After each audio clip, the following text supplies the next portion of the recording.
छत्तीसगढ़ में आगामी विधानसभा चुनाव होने वाला है। ऐसे में ऐसे बैठक का दौर जारी है और आज प्रदेश प्रभारी कुमारी सैलजा ने बड़े मीटिंग ली है जिसमें गोपनीय रखा है। हमारे साथ बातचीत करने के लिए स्वास्थ्य मंत्री टी एस सिंहदेव हैं। क्या बैठकें हुई? बैठक चुनाव के संदर्भ में थी और चुनाव की तैयारियों के संदर्भ में बैठक थी।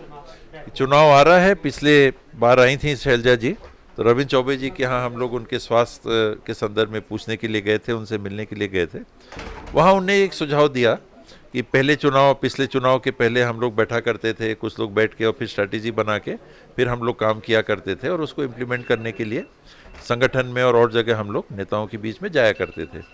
तो ऐसा हम लोग को बैठना चाहिए। उसी दिन तय हो गया था कि ठीक है, ये बैठकों का दौर हम लोग चालू का, और दौर ये एक बैठक नहीं है, ये दौर चलेगा ऐसी बैठकों का। लगातार ऐसी बैठकें मुझे लगता है कि शैलजा जी लेती रहेंगी, कभी कहीं ऐसे बैठकें होती रहेंगी लगातार।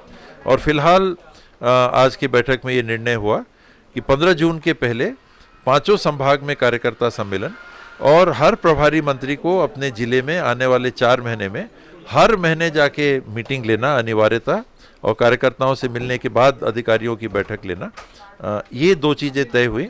साथ ही शैलजा जी हर जिले में जाने की उन्होंने अपनी बात रखी और मुख्यमंत्री जी ने भी कहा कि नहीं, साथ चलेंगे, मैं भी चलूँगा। और अगर संभव हुआ तो हर विधानसभा में शैलजा जी ने इस बात को रखा, तो इस समय में जितना जो कुछ हो सके। बैठक में चर्चाएं हो रही थी कि संगठन में कुछ बड़े बदलाव हो सकते हैं, ऐसा करके कुछ क्या है? इसमें तो एक अक्षर भी चर्चा नहीं हुई। केवल जो चर्चा थी चुनाव के संदर्भ में कि अब चुनाव बहुत कम दिन बचे हैं, 4 महीने शेष, अगर अपन मई महीने को छोड़ दें और अक्टूबर महीने को छोड़ दें, पहले दूसरे हफ्ते अक्टूबर में आचार संहिता लग जाएगी।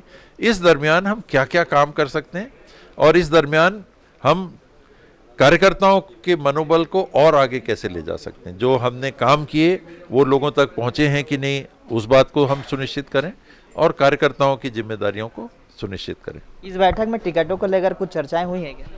किस टिकट को लेकर किसी को दे? अभी टिकट तो बहुत दूर। ईडी को लेकर लगातार कार्रवाई की जा रही बड़े बड़े कारोबारियों के यहाँ, क्या कहेंगे? छत्तीसगढ़ के संदर्भ में अगर आप कहें तो ये टारगेटेड लगता है कि कांग्रेस की सरकार है इसलिए इतनी कार्रवाइयाँ हो रही हैं। अगर कहीं गलतियां हो और आप कार्रवाई कर रहे हो तो कोई कुछ कहेगा ही नहीं, लेकिन अन्य राज्यों में सब ठीक चल रहा है।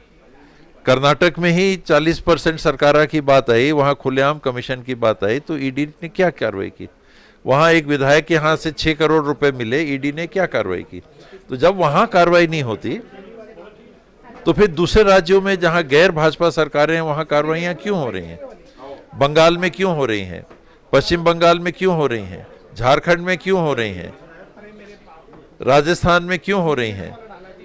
छत्तीसगढ़ में क्यों हो रही हैं? तो ये बातें आती हैं स्वाभाविक तौर पे कि उन जगहों पे क्यों हो रही हैं जहां गैर भाजपाई सरकार। ये थे हमारे साथ स्वास्थ्य मंत्री टी एस सिंहदेव, जिनका साफ तौर से कहना है कि ये बैठक गोपनीय नहीं था। सभी तरह से बैठक के दौर जारी रहता है। कैमरामैन नवैस खान के साथ महेश कुमार साहू, न्यूज़ प्लस 21 रायपुर।